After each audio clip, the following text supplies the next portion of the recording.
ҳамдёрони азиз, ҳозир ман имрӯз 15 марти соли 2024 ва мо дар гелос карда истодем. Ин гелосе ки кунда ҳаст, ин гелос заргелос аст, ба ман маъқул нест.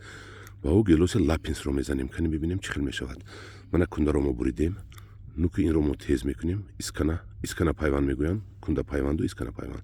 Ва ин исканаи кардагиамонро дар дохили ҳамин ҷой мекунем, анахел ҷой мекунем ки пӯст ба пӯст дори биёяд. Пӯст ба пӯст дори мебиёд.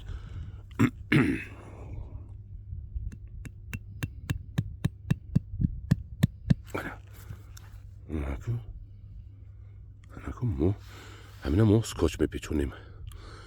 Инҷаша салфетка мемонем ва лента печонда скотчхати маҳкам мекунем. аз сабаби он ки ман занг бисёр зада истоданд, ман наметавонам телефонро кушта ва ба навор гирифта. Ман ҳамихел искана пайванд мешавад. ҳозир мо мепечонем ҳаминро ва ба шумо нишон медиҳем.